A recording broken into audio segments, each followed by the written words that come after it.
Friends, ایک بار پھر آپ کے سامنے ایک نئی پریزنٹیشن لے کے حاضر ہوں، اور جیسا کہ آپ اسکرین پہ دیکھ سکتے ہیں کہ ٹاپک ہے domestic jurisdiction of any states and intervention of any organization in it. تو چلتے ہیں ٹاپک کی طرف۔ میں Muhammad Naufal Safan, belongs to Naufal Academy. اگر آپ کو میرا ویڈیو پسند آ رہا ہے تو پلیز لائک، سبسکرائب اور شیئر ضرور کر دیجیے گا۔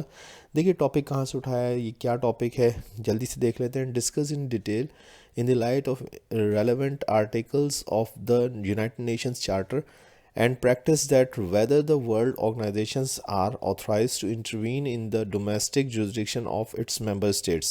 CSS انٹرنیشنل لاء کا پیپر تھا، 2022 کا سال تھا۔ پوچھتا یہ ہے کہ یونائٹڈ نیشنز کا چارٹر کیا اس بات کی اجازت دیتا ہے کہ ورلڈ آرگنائزیشنز جو ہے وہ مداخلت کر سکتی ہیں کسی بھی ممبر اسٹیٹ یا ملک کی ڈومیسٹک جورسڈکشن کے اندر۔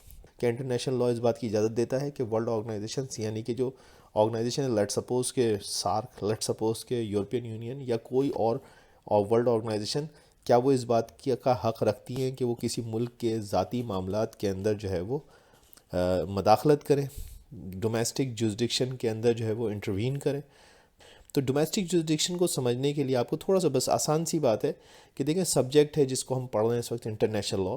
انٹرنیشنل لاء کے اندر دو طرح کے آپ اگر ڈیوائڈ کر لیں لاس کو دنیا کے اندر، تو ایک لاء تو وہ ہے جس کو ہم خود انٹرنیشنل لاء کہتے ہیں، انٹرنیشنل لاء، اور دوسری طرف انٹرنیشنل لاء کے بعد جو دوسرا اس کے سامنے کھڑا ہوا ہے وہ ڈومیسٹک لاء ہوتا ہے، یعنی کہ جس کو آپ میونسپل لاء بھی کہتے ہیں۔ آسان زبان میں یہ کہ کسی ملک کا قانون جو ہے وہ ڈومیسٹک لاء ہوتا ہے، اور ادر دین دیٹ جو جتنا بھی اس کے علاوہ جو قانون ہوتا ہے وہ انٹرنیشنل لاء کہلاتا ہے، یعنی کہ جو ملک کے اندر کا قانون ہے وہ ڈومیسٹک لاء یا میونسپل لاء، اور ملک کے باہر کا قانون انٹرنیشنل لاء۔ اس ڈومیسٹک لاء کو جس جگہ پہ پریکٹس کیا جاتا ہے اس کو ڈومیسٹک جورسڈکشن کہتے ہیں۔ تو ڈومیسٹک جورسڈکشن کیا ہو سکتی ہے؟ کسی ملک کی سرحد، یعنی کہ جو کسی ملک کے اندر کا قانون ہے اور اس کی ڈومیسٹک جورسڈکشن ہے۔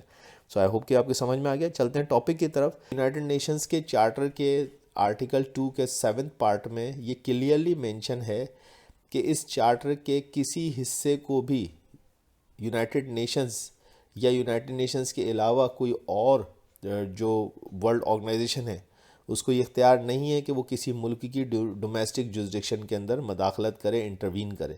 تو یہ آرٹیکل 2 پارٹ 7 جو ہے وہ کلیئرلی اس بات کا جو ہے وہ سگنل دیتا ہے کہ جب تک کہ کسی ملک کی کوئی پرسنل کمٹمنٹ کسی آرگنائزیشن سے نہ ہو، اس وقت تک کوئی آرگنائزیشن کسی ملک کے جو ڈومیسٹک جورسڈکشن ہے اس کے اندر انٹروین نہیں کر سکتی۔ یعنی کہ میرے کہنے کا مقصد یہ ہے کہ اگر کسی ملک نے خود کوئی ٹریٹی کر رکھی ہے کہ وہ خود اس بات کی اجازت دے دی ہے، اس نے کوئی ایگریمنٹ کر لیا ہے کسی آرگنائزیشن کے ساتھ، تو پھر تو اس کو اجازت ہے کہ وہ انٹروین کرے۔ لیکن اگر اس نے کوئی ایسی ٹریٹی نہیں سائن کی ہوئی ہے تو کوئی انٹرنیشنل لاء کسی آرگنائزیشن کو اس بات کا اختیار نہیں دیتا کہ وہ کسی ملک کی جورسڈکشن کے اندر جو ہے وہ عام طور پہ وہ انٹروین کر سکے۔ ٹھیک ہے جی، تو یہ اس سوال کا جواب آپ کو مل گیا ہوگا۔ آئی ہوپ کہ یہ آپ کے لیے کلاس بینیفیشیل ہوگی۔ Thank you very much.